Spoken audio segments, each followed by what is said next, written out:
Considere as seguintes afirmações. X é o menor número natural, de modo que o produto de 2.520 por x seja um quadrado perfeito. Y é o número mínimo de dias para que ocorram novamente os eventos A, B e C que acontecem hoje, sendo que A repete-se de 63 em 63 dias, B de 60 em 60 dias e C de 90 em 90 dias. A razão y sobre x é equivalente a... Você aprendeu que o conjunto dos naturais começa do zero. 0, 1, 2, 3, 4 e assim por diante. Ele diz que o x é o menor número natural. O x é um número natural. Se x é número natural, x está no conjunto dos naturais. E o x é tal que multiplicado por 2.520, por exemplo, pega o menor número natural, 0, dá um quadrado perfeito. E 2.520 vezes 0 dá 0 ao quadrado. É um quadrado perfeito. Opa! Então x é 0. E se x é 0, eu vou achar logo a razão y sobre x. Eu tenho aqui 0 no denominador. Ué, mas 0 não pode estar no denominador, a fração não existe. Então a questão está anulada. Vamos com calma, tá? Realmente ele diz que 0 é um número natural. Só que uma coisa não te contaram sobre os naturais. O conjunto dos naturais nem sempre começa do zero. Se você pegar um livro de ensino superior, o conjunto dos naturais começa a partir do 1. É provável que o professor que montou essa questão considere os naturais começando a partir do 1 e ele não tenha considerado o zero natural. Poxa, mas é assim? Ele pode considerar o zero fora do conjunto dos naturais? Ele pode considerar o conjunto dos naturais começando do 1? Pode. E por que ele pode fazer isso? Primeiro porque os naturais são os números que apareceram naturalmente e o zero não apareceu nada naturalmente. Como apareceram os números? O pastor tinha ovelhas. E para cada ovelha que saía do curral dele, ele pegava uma pedrinha e botava num saquinho de pedra. Saía mais uma ovelha, mais uma pedrinha num saquinho de pedra. Mais uma pedrinha, assim por diante. Então, para cada ovelha, ele tinha uma pedrinha. No final do dia, quando as ovelhas voltavam para o curral, para cada ovelha que chegava, ele tirava uma pedrinha do saquinho de pedra. Mais uma pedrinha, mais uma pedrinha. Ou seja, os números que apareceram naturalmente estavam associados à quantidade de pedrinhas.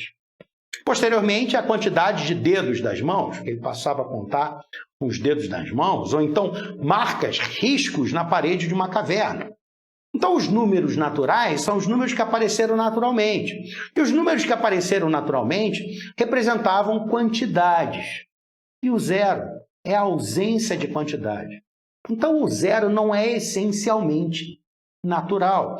Tanto que os ocidentais, o mundo ocidental, só foi conhecer o zero há aproximadamente 500 anos atrás, perto ali da época que o Cabral estava vindo para o Brasil.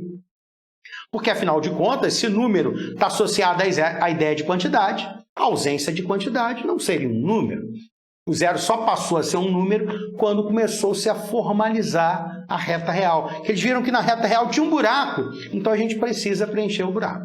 Claro que o mundo oriental já conhecia o zero há um tempão, tá bem? Mas, de uma forma geral, livro de ensino superior não considera o zero natural. Então é provável que esse professor não considere zero natural. Ah, professor, mas a gente está no ensino fundamental, no ensino médio, né, ou médio, e aqui zero é natural. Olha, eu vou dizer uma coisa para você. A matemática, ela não tem amarras. O autor ele pode definir a sua maneira.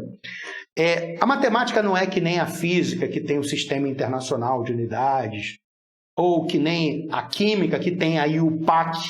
A matemática não tem uma convenção internacional. Cada autor define a sua maneira. Claro que ele é obrigado a seguir uma lógica coerente, uma linha de pensamento coerente. Ele não pode fugir da coerência, ele não pode fugir da lógica. Mas ele pode definir a sua maneira, sem problemas. Um autor poderia colocar o zero como não sendo natural, os naturais começando a partir do 1, sem problema algum. E estaria tudo bem. Ah, mas como é que eu ia adivinhar isso? Agora você já sabe. Você já sabe que dependendo do autor da questão, o zero pode não ser considerado natural. Então use o seu bom senso. Por exemplo, na Epicar, pode ser que você tenha que ficar ligado em relação a isso. Então, ele quer um natural não nulo, tá? Que é o que ele considera natural. Então, nós temos o 2.520 multiplicado pelo número x, dando um quadrado perfeito que eu vou chamar de N2. Ora, qual é a característica que um quadrado perfeito tem que pode nos ajudar a resolver esse problema? Todo quadrado perfeito é tal que os seus fatores primos estão elevados a expoente par. Então, o que a gente vai fazer? A gente vai fatorar esse número. Então, eu vou pegar aqui, ó, o 2.520 e vou fatorar. Vou decompor em fatores primos. Como é que a gente decompõe em fatores primos? Primeiro a gente divide por 2, que é o primeiro fator primo, esgota, aí depois divide por 3. Mas eu vou te ensinar uma maneira mais rápida de fazer isso. Divide isso aqui logo por 10. Porque no 10 você já tem o fator 2 e o fator 5, não é verdade? Então você cai mais rápido com o número. Então vai ficar 2.520 por 10, dá 252. Olha como é que eu já peguei um tremendo de um atalho. Divide de novo por 2. 252 por 2 dá 126. Que dividido por 2 dá 63. 63 divide logo por 9. Por 9? É, porque 9 é 3 ao quadrado. Já tem 2 fatores 3. Dá 7 por 7. Dá 1. E a gente pegou um atalho. E esse atalho fez com que a gente conseguisse fatorar de forma mais rápida. Então, 2.520 vai ter 1, 2, 3 fatores 2, 2 fatores 3, 1, 5 e 1, 7. Não é verdade? Pega só os fatores primos. Então, tem 2 elevado ao cubo, vezes 3 ao quadrado, vezes 5 vezes 7, vezes x, dá um quadrado perfeito. O 5 está elevado a 1 e o 7 está elevado a 1. Mas a gente sabe que para ser quadrado perfeito, os fatores primos têm que estar elevados a expoente par. E aí eu quero o menor x que torna todos aqueles fatores primos elevados a expoente par, né? E, na verdade, o x é o menor número. Então, quem vai ser o x? Vamos lá, vamos olhar para cada fator primo. Fator 2 está elevado a expoente 3. Para tornar isso um par, basta multiplicar por 2 elevado a 1, né? Vai dar 2 à quarta, e aí vai se aproximar de um quadrado perfeito. O fator 3 já está elevado a expoente par, então não vou me preocupar com ele. O 5 está elevado a expoente ímpar. 5 elevado a 1. Se eu multiplicar por 5, a menor quantidade de 5 que eu tenho que multiplicar para garantir que vai dar um quadrado perfeito, vai ser 5 elevado a 1. O 7 já está elevado a 1. Vou botar 7 elevado ao quadrado, elevado a 1 também, porque 7 a 1 vezes 7 a 1 dá 7 ao quadrado, e aí eu tenho 7 elevado a expoente par. E acabou, né? Eu já consegui pegar todos os fatores primos e colocar elevado a expoente par. Então, eu já tenho o x. Ah, vamos achar agora quanto é que é o x? 2 vezes 5? Não faz essa conta, não. Deixa a conta para o final para você não trabalhar mais, tá bem? Então, vamos agora trabalhar com o y. Vamos atrás do y. Repara ali, o y é o número mínimo de dias para que ocorram novamente os eventos A, B e C, que acontecem hoje. O A acontece 63 em 63 dias, o B de 60 em 60 e o C de 90 em 90. Então, o y ele tem que ser, acontece hoje, ele tem que ser múltiplo de 63, porque aí o A volta a acontecer. né? Ele tem que ser múltiplo de 60, porque o B acontece 60 em 60. Ele tem que ser múltiplo de 90. Então, ele tem que ser um múltiplo comum a 63, 60 e 90. Só que ele quer o menor y possível. Então, o y é o menor múltiplo comum, ou mínimo múltiplo comum, entre 63, 60 e 90. E como é que a gente pode fazer essa continha? A gente pode fazer divisões sucessivas. Deixa eu ficar um pouquinho menor para não atrapalhar essa conta. Então, vamos lá. Vou pegar aqui ó, o 63, o 60 e o 90 e vou decompor, certo? Nas divisões sucessivas, como a gente aprendeu a fazer. Vamos lá. Primeiro, divide por 2. Aqui não pegue atalhos, tá bem? Não pegue esses atalhos que eu te dei aqui nessa fatoração. Então, 63 por 2 não dá para dividir. 60 por 2 dá 30. 90 por 2 dá 45. Agora divide por 2 de novo. Vai dar 63, 15, 45. Agora por 3. 63 por 3 dá 21. 15 por 3 dá 5. 45 por 3 dá 15. Por 3 de novo. 21 por 3 dá 7. 5 por 3 não dá para dividir. 15 por 3 dá 5. Por 5. 7 não dá para dividir por 5. Então, vou manter o 7 aqui. Opa, 7. 5 por 5 dá 1. 5 por 5 dá 1. Dividir por 7 vai dar 1. 1 e 1. Então, nós temos a fatoração, né? As fatorações sucessivas dá 2 ao quadrado, 3 ao quadrado, vezes 5 vezes 7. É o meu y. Então, nós temos que y é 2 ao quadrado, vezes 3 ao quadrado, vezes 5 vezes 7. 5 elevado a 1, 7 elevado a 1. Agora, nós queremos saber quanto é que é y sobre x. Y sobre x. O y é 2 ao quadrado, vezes 3 ao quadrado, vezes 5 vezes 7, que eu não fiz a multiplicação, porque eu sei que eu vou dividir e vai cancelar um monte de coisa, não é verdade? Então, não faz a multiplicação aí não. Deixa isso aí para o final. Então, nós temos o x agora, que é 2 vezes 5. 2 elevado a 1. 5 elevado a 1. 7 elevado a 1. E agora é só cortar. Nós podemos cortar aqui, ó, esse 7 com esse 7, esse 5 com esse 5, e o 2 corta com um dos dois que eu tenho em cima. Fica 2 elevado a 1, né? 2 elevado a 1.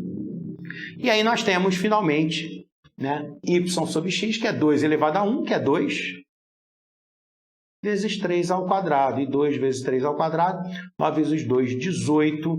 Resposta, letra C. Ótimo, ótimo.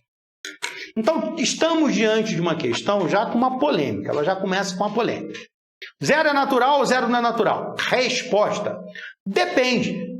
Se o autor considerar natural, o 0 é natural. Se o autor não considerar natural, o 0 não é natural. Ah, mas o autor tem esse poder? Tem. Ninguém pode limitar o poder do autor? Não, porque a matemática ela é livre. A matemática vai aonde a mente humana vai. Tá? Onde a mente humana for, a matemática vai. Onde a loucura humana for. Ela pode se expandir à vontade. Tá bem? A matemática está limitada unicamente à imaginação humana. A física é uma ciência natural. Ela está limitada às leis naturais. Então, você pode fazer algum tipo de amarração. A química também está sujeita às leis naturais. Você pode fazer algum tipo de amarração. Mas a matemática é completamente livre. Então, quem faz as suas limitações é o próprio autor. Então, o autor pode considerar o 0 natural ou o 0 não natural. Você já sabe disso. Nessa questão, o 0 não foi considerado natural. Tudo bem, certo? Depois, a gente teve que forçar a barra para aparecer um quadrado perfeito. Qual é a característica do quadrado perfeito que a gente usou? Fatores primos elevado a expoente par. E aí eu fui montando, né, aquele quadrado perfeito com o menor x possível. A gente viu que tinha que ter um fator 2, um 5 e um 7. Não fizemos a conta, vamos deixar isso para o final. E o y? O y é o menor número de dias para que os eventos aconteçam simultaneamente, né? No menor número natural que faz com que os eventos aconteçam simultaneamente.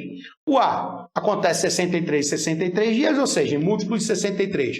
O B de 60 em 60, ou seja, múltiplo de 60. E o C de 90 em 90, ou seja, múltiplo de 90. Significa que o Y tem que ser um múltiplo comum, esses três números. E tem que ser o mínimo, então menor número múltiplo comum, ou mínimo múltiplo comum. E aí, divisões sucessivas, a gente achou o Y com facilidade. Não fizemos a conta de novo. E aí, quando dividimos o Y pelo X, a gente viu que não precisava fazer conta nenhuma. E chegamos rapidamente ao 18. Legal. Agora, estamos diante de uma questão enorme. Vamos fazer uma questão gigante, aquelas questões com enunciado gigantesco da EPICAR, que geralmente as pessoas se amedrontam e vão embora dela. Certo? Só que é uma questão tranquila, Olha, eu arrisco dizer, tá? Pode ser que isso não dê certo esse ano, tá? Mas eu arrisco dizer que quanto maior o enunciado da questão da EPICAR, mais fácil a questão, tá? Então, vá para a prova da EPICAR disposto a ler enunciados grandes, disposto a trabalhar, ler e entender e descobrir no enunciado o que é relevante do que não é relevante.